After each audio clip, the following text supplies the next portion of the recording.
Hello दोस्तों, कैसे हैं आप लोग। और इस वीडियो में हम आपको दिखाएंगे कि जो भी लार्ज कैप की कंपनियां हैं उन्होंने कितना रिटर्न जो है वो जनरेट किया है over the time of the period, जिसमें हम 1 महीने से लेकर के हम 5 साल का जो है आपको रिकॉर्ड जो है वो दिखाएंगे।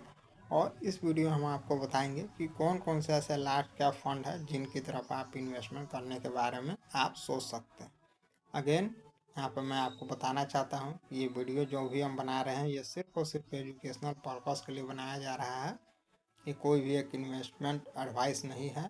आप अपने इन्वेस्टमेंट एडवाइज़र से सलाह करने के बाद ही जो है आप पैसे को इन्वेस्ट करें, क्योंकि mutual funds are market subject to market risk. ठीक है, यहाँ पर रिस्क है, तो आप अच्छे से पहले इसको सीखें, समझें, उसके बाद ही आप पैसे को इन्वेस्ट करें। तो चलिए वीडियो को हम लोग शुरू करते हैं। और सबसे पहले हम लोग यहाँ पे देखते हैं कि हमारे पास जो सबसे पहला फंड है वो है Nippon India large cap fund. ठीक है, डायरेक्ट ग्रोथ। अब यहाँ पे आप देख सकते हैं इस फंड के बारे में। और इस फंड का अगर आप साइज देखेंगे तो लगभग 23,000 करोड़ रुपए का है। अगेन, 23,000 करोड़ रुपए जो है काफ़ी अच्छा साइज होता है, ये कोई एक छोटा मोटा साइज नहीं है। तो यहाँ पे जो है आप देख सकते हैं। अगेन, यह स्टॉक या म्यूचुअल फंड जो है वो काफ़ी ज़्यादा हाईली रिस्की है। ठीक है, इक्विटी में इन्वेस्ट करती है, आप देख सकते हैं सारी डिटेलिंग यहाँ पे दी गई है। और फिलहाल जो इसका जो है वो रेट चल रहा है वो है 86 रुपीज़। यहाँ पे आप देख करते हैं इसका NAV जो है, यानी कि इतना रुपए में आपको बेसिकली एक यूनिट जो है वो एलोकेट किया जाएगा। अगर इस फंड के बारे में अगर आप देखेंगे कि इसकी रेटिंग कितनी है तो ये 5 स्टार रेटिंग। अब अगर रेटिंग जो है वो कई सारी चीज़ों को देखने और कैलकुलेट करने के बाद ही दी जाती है, लेकिन फिर भी आप रेटिंग पे बहुत ज़्यादा रिलाई ना करें, लेकिन रेटिंग ठीक ठाक दी जाती है, तो आप इसको कंसीडर कर सकते हैं। अगर आप इसके मिनिमम इन्वेस्टमेंट की बात करें तो आप कम से कम आप 100 रुपीज़ से आप इन्वेस्ट कर सकते हैं, जो कि अगेन एक लार्ज कैप कंपनी के हिसाब से काफ़ी छोटा अमाउंट है और काफ़ी बेहतर अमाउंट है। जो भी नए इन्वेस्टर हैं अगर वो भी लार्ज कैप में इन्वेस्ट करना चाहते हैं तो वो आसानी से जो है वो इन्वेस्ट कर सकते हैं। तो काफ़ी ज़्यादा अमाउंट भी जो है वो भी नहीं रखा गया है। फंड का साइज जो आप देख सकते हैं 23,000 करोड़ है, यानी कि अगर अभी आपको इमरजेंसी में अगर पैसे निकालने की ज़रूरत पड़ी और मार्केट अगर गिरा हुआ है तब भी फंड के पास इतना पैसा है कि आप आसानी से जो है वो निकाल सकते हैं। अब इस फंड के हम लोग रिटर्न के बारे में देख लेते हैं। जैसा कि आप स्क्रीन पे देख पा रहे होंगे कि 3 साल में रिटर्न जो है इसका वो 25% है, यानी कि 25% के आसपास जो है इसने 3 सालों में रिटर्न दिया है, जो कि एक अगेन काफ़ी बेहतर है। क्योंकि अगर आप लार्ज कैप कंपनियों के अगर आप रिटर्न की बात करते हैं तो वहाँ पे आपको बेसिकली जो है वो 12 से 16% के आसपास जो है वो आपको मिलता है, लेकिन यहाँ पे 25% का रिटर्न मिला है, तो ये काफ़ी बेहतर है। और आप इसका 1 ईयर में अगर आप इसका रिटर्न देखें 46% है। ठीक है, अब अगेन चूँकि अभी बुल मार्केट रन चल रहा है तो इस वजह से जो है आप इतना ज़्यादा रिटर्न आपको देखने को मिल रहा है, लेकिन आप थोड़ा सा एक्सपेक्टेशन जो है वो लो रखें और आप उसी के अनुसार ही कैलकुलेट करें। और हम 5 साल में रिटर्न इसका देखते हैं तो देखिए यहाँ पे आपको इसका ओरिजिनल रिटर्न जो है आपको देखने को मिल गया कि 18% के आसपास जो है ग्रो कर रहा है। और जैसा कि मैंने आपको बताया कि जो भी लार्ज कैप म्यूचुअल फंड्स होते हैं वो लगभग 12 से 16% के आसपास देते हैं, तो ऐसा माना जाता है कि यह फंड जो है काफ़ी बेहतर है। और उसके हिसाब से आप देख सकते हैं कि 18% जो है काफ़ी बेहतर रिटर्न है, और उस हिसाब से आप इसमें पैसे इन्वेस्ट कर सकते हैं। और आप इसको होल्डिंग्स की अगर आप बात करो तो देखिए इतनी सारे कंपनियों में जो है इनकी होल्डिंग्स है। इसमें आप देख सकते हैं HDFC बैंक का भी इसमें नाम जो है लिखा हुआ है, ICICI बैंक भी है, रिलायंस इंडस्ट्री भी है, स्टेट बैंक ऑफ इंडिया है। आप यहाँ पे देख सकते हैं कि ITC के भी शेयर दिए गए हैं, लार्सन एंड टर्बो है, एक्सिस बैंक का भी है, NTPC भी है, बजाज फाइनेंस भी है। तो इस तरीके से 57 कंपनी में इसमें जो है वो इन्वेस्ट किया हुआ है।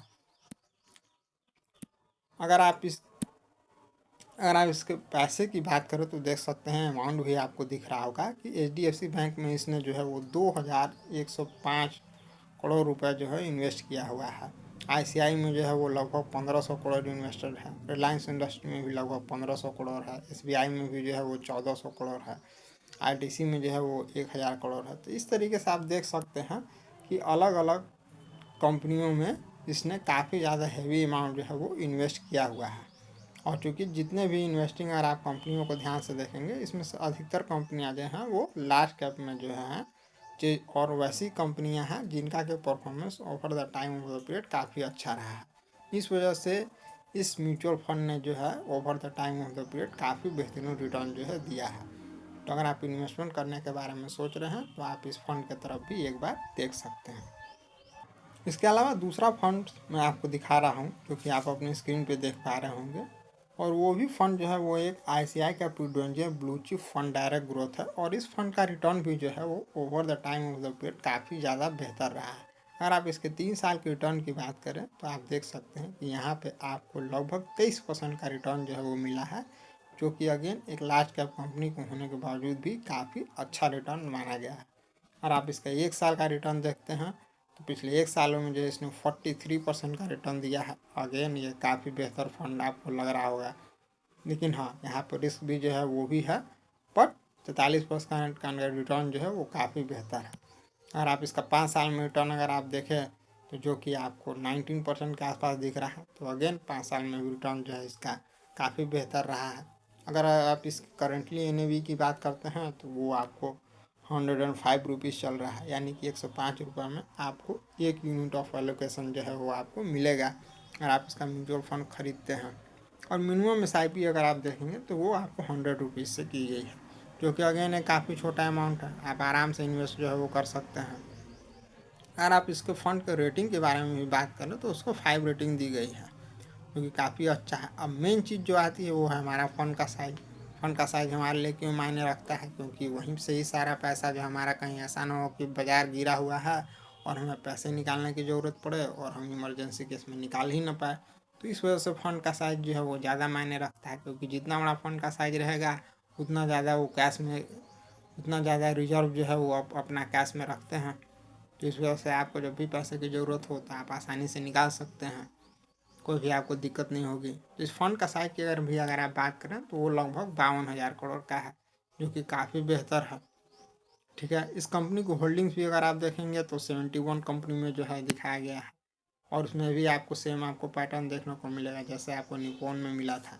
यहाँ पे भी आप देख सकते हैं कि ICICI बैंक में इन्वेस्टेड है, रिलायंस इंडस्ट्री में जो है उसमें जो है इन्वेस्टेड है, लार्सन एंड टर्बो में है, आप इंफोसिस में भी देख सकते हैं, एक्सिस बैंक लिमिटेड में भी आप देख सकते हैं, मारुति सुजुकी जैसे जो शेयर की कंपनियाँ हैं उसमें भी आप देख सकते हैं, भारती एयरटेल का नाम आपको दिख रहा होगा, अल्ट्राटेक सीमेंट भी आपको दिख रहा होगा। तो इस तरीके से अगर आप देखें तो इस फंड का जो है वो काफ़ी बेहतरीन पैसा जो है वो बड़ी बड़ी कंपनियों में लगा है। अगर आप इस म्यूचुअल फंड की अगर आप बात करें कि इनका सबसे ज़्यादा पैसा कहाँ है, तो देखिए अगेन ICICI का फंड है, तो यहाँ पे आप देख सकते हैं कि सबसे ज़्यादा पैसा जो उसने ICICI में ही लगाया है। यहाँ पे आप देख सकते हैं जो कि लगभग 4200 करोड़ रुपए के आसपास पैसा जो है वो सिर्फ ICICI में लगा हुआ है। इसके अलावा आप रिलायंस इंडस्ट्री में देख सकते हैं जिसमें कि 4000 करोड़ का जो है वो पैसा लगा हुआ है। लार्सन एंड टर्बो में देख सकते हैं जो कि 3500 करोड़ का है। इंफोसिस में भी आप देख सकते हैं जो कि एक IT सेक्टर की कंपनी है, वहाँ पे भी जो है आप लोग 2800 करोड़ रुपए आप देख पा रहे होंगे। एक्सिस बैंक है, यानी कि बैंकिंग में भी इसका काफ़ी पैसा है, यहाँ भी आप देख पा रहे होंगे जो कि लगभग 2400 करोड़ है। मारुति सुजुकी में भी लगभग 2400 करोड़ रुपए है। तो इस तरीके से आप देख सकते हैं कि इतना सारा पैसा जो है वो इन्वेस्ट किया गया है, और अगेन सारी कंपनियां जो हैं वो लगभग अच्छा बिजनेस कर रही हैं जहां भी इनका इन्वेस्टमेंट है, यानी कि इनके जो भी मैनेजर है वो फंड को काफ़ी अच्छी तरीके से मैनेज कर पा रहे हैं, और इस वजह से रिटर्न भी जो है वो अपने इन्वेस्टर को काफ़ी बेहतर तरीके से दे पा रहे हैं। इसमें इन्वेस्टमेंट करने का अगेन 2 रास्ते हैं, या तो आप वन टाइम पेमेंट पे आप जा सकते हैं, या फिर आप SIP जो है उसको आप स्टार्ट कर सकते हैं।